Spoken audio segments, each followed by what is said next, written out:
नीलाचल निवासाय नित्याय परमात्मने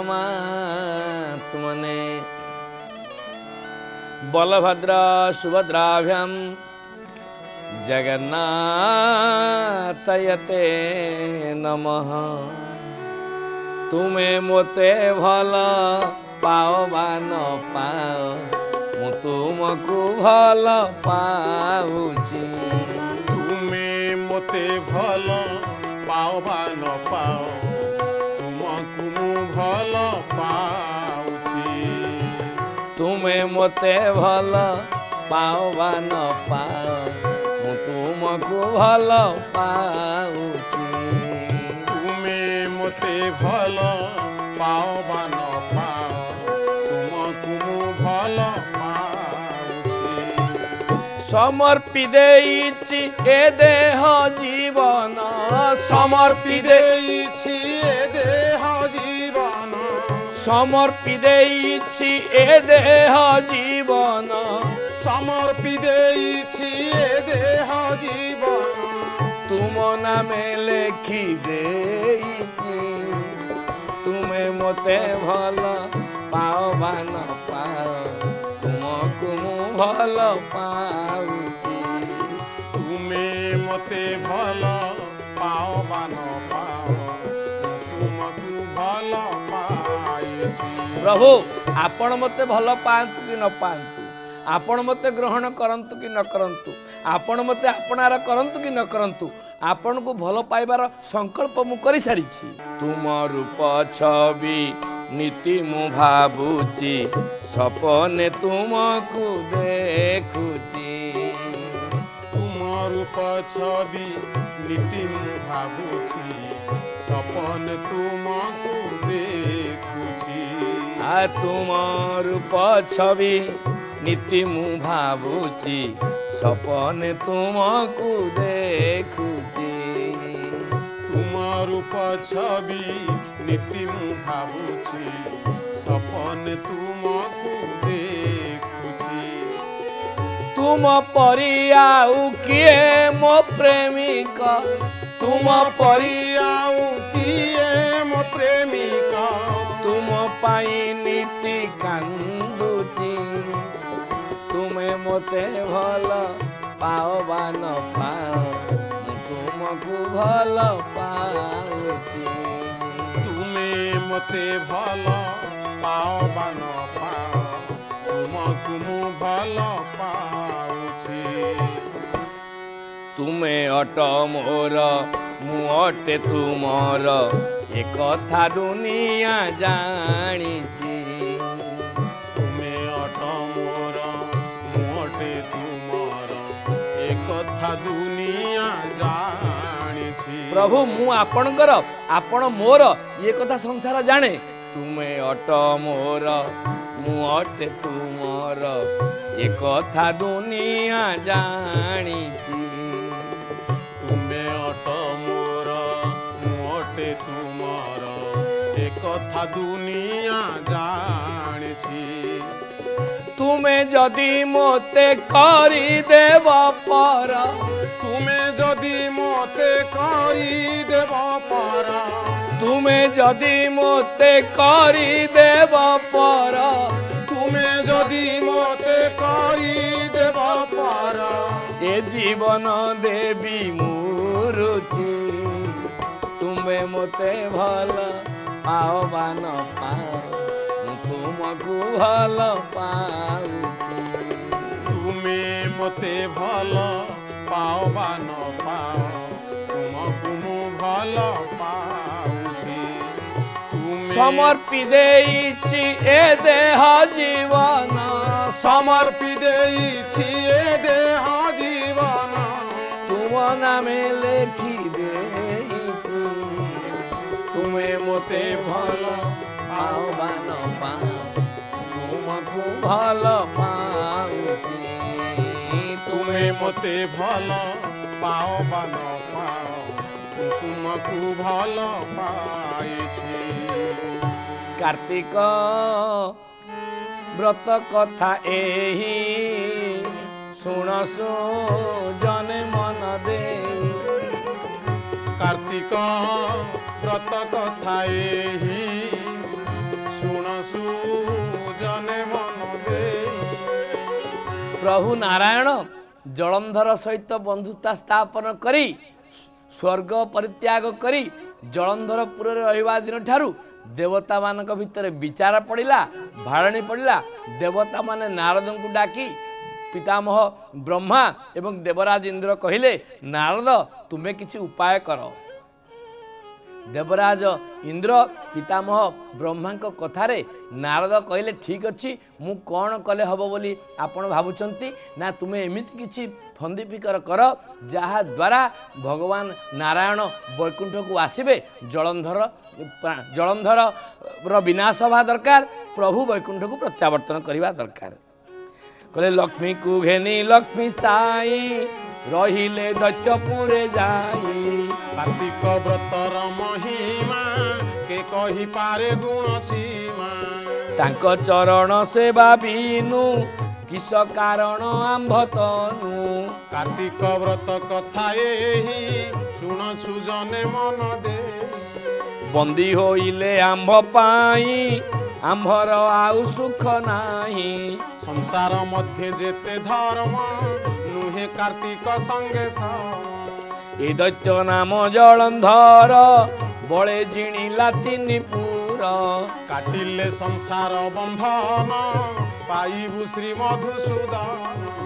नारद देवराज इंद्र पितामह ब्रह्मा कथा होचंती आ पूर्वरु जेते राक्षस आसीथिले हिरण्याक्ष हो हिरण्यकश्यप हो एवं महावीर मधुकैटभ हो माली हो सुमाली हो माल्यवंत हो बैलोचन हो बली हो समस्त को प्रभु बद्ध करथिले किंतु केबे केही प्रभु को बांधी प्रभु को बंधन रे पकई तापुर रखिबार ए प्रकार विडंबना केबे देखा देई नथिला। नारद चिंता कले एवं देवता मानकर कथा को स्वीकार करी नारद कहले ठीक अच्छी मु आज जलंधरपुर को जाऊँगी चिंता करी प्रभु को बंधन मुक्त करने उपाय करी।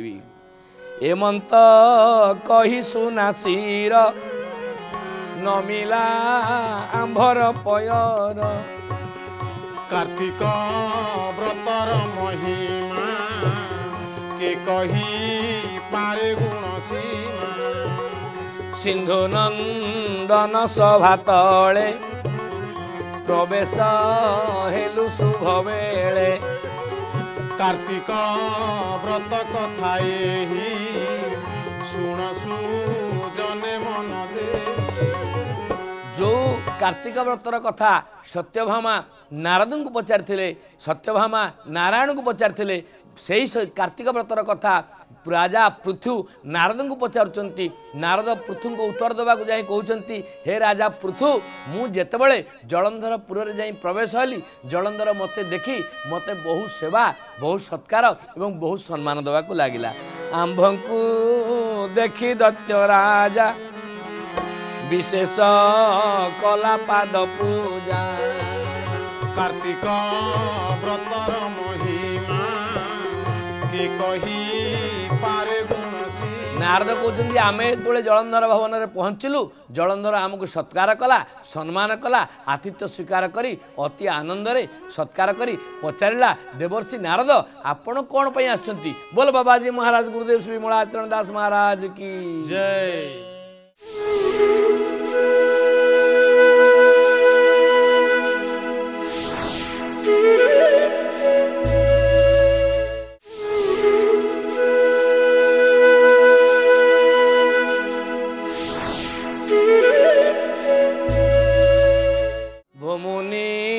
बर कहीं थिल मोपुरे कि कार्य आइल। कार्तिक व्रतर महिमा के कही पारे गुण सीमा। नारद को जो जलंधर पचारची हे देवर्षि नारद आपण तो सहजरे कोठिके आसंतिनी आज मो पुर को आसबार आवश्यकता कौन पड़ा। देवर्षि नारद कहले बहुत दिन काल मु कैलास रहीगली प्रभु शंकर भगवान माँ पार्वती आतिथ्य स्वीकार करी कैलासर अपरूप सौंदर्य को उपभोग कर सारा कैलासरे जिते प्रकार वैभव जिते प्रकार संपद जिते प्रकार ऐश्वर्य जिते प्रकार विभूति जिते प्रकार आनंदमय कथा देखिली मु भाविली देखा जलंधर पुर में से सब अच्छी कि नहीं। जलंधर आश्चर्य है पचारा कहला देवर्षि नारद एमती मो भुवन में कौन ना मो पुर में कौन ना मो राजउवास कौन ना जहाँ अधिका कैलासपुर अच्छी कहले नामता कपिलास गिरी सकल गुण सुख कार्तिक व्रतर महिमा के कही पारे गुण कियबा देवा पटांतर शतज जन उच्चजार कार्तिक व्रत कथा एही शुणसु जने मन दे सुनंदा नामे बहे नदी स्नाने शेष पाप छेदी संसार मध्य जेते धर्म नुहे कार्तिक संगे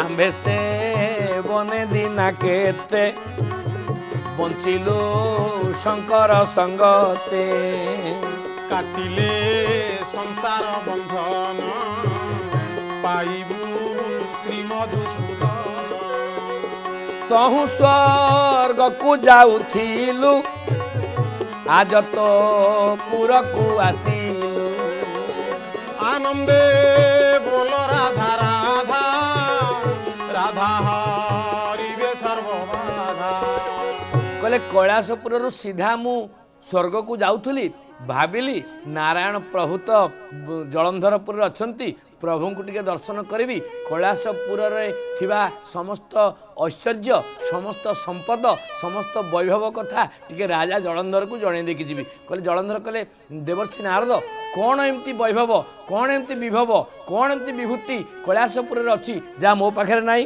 कहले तोर नगरे जेते लोक ईश्वर संपद अधिक कार्तिक व्रतर महिमा के कही पारे गुण सीमा जाबत रत्न एथे अछि ए कथा भी लेखी अछि कार्तिक व्रत कथा एही शुणसु जने मन दे कहले समस्त संपद जहाँ आपणकर जलंधर आपण भुवन में मुझे देखुची सबू कैलासपुर थिबा संपद रु अधिक किंतु रत्न बोली जिनिस जो अच्छी रत्न पदार्थ बोली जो जिनिस अच्छी से रत्न आपण पाखे देखुनी कहले कौन है रत्न पथर निर्मित मोरे प्रासाद घरे आपण रत्न देखुना कहले ना राजा जलंधर से रत्न नुहे जी हूँ वास्तव रत्न युवती रत्न नारी रत्न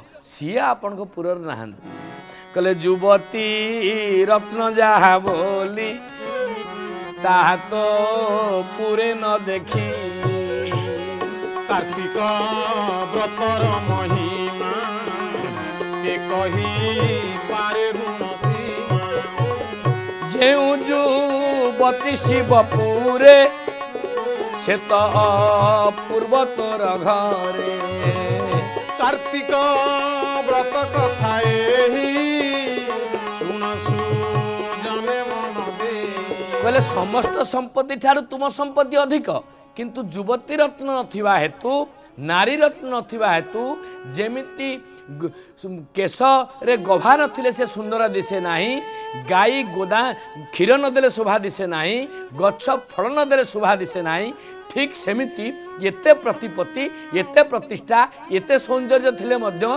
कैलासपुर सहित तुम पुर समकक्ष हो पारिब नाही एणु ए नदी सई शोभा केशविहीन जेन्हे गभा कार्तिक व्रतर महिमा के कही पारे गुण सीमा नेत्रविहीन अंधकार युवती बिने जेन्हे घर कार्तिक व्रत कथा एही शुण सुजने मन दे कहले नेत्र विहीन जमिति संसार को जीव देखि पारे नाही, गभा विहीन जमिति सुंदरी नारीर केश शोभा पाए नाही, फल बिना जमिति वृक्ष शोभा पाए नाही, जल बिना जमिति नदी शोभा पाए नाही, ठीक सेमिति सुंदरी रत्न बिना नारी रत्न बिना ये जलंधर पूरा शोभा पाउनी। जलंधर मनरे नारदंकर कथा शुणी उत्कंठार बेग बढ़िया लगिला।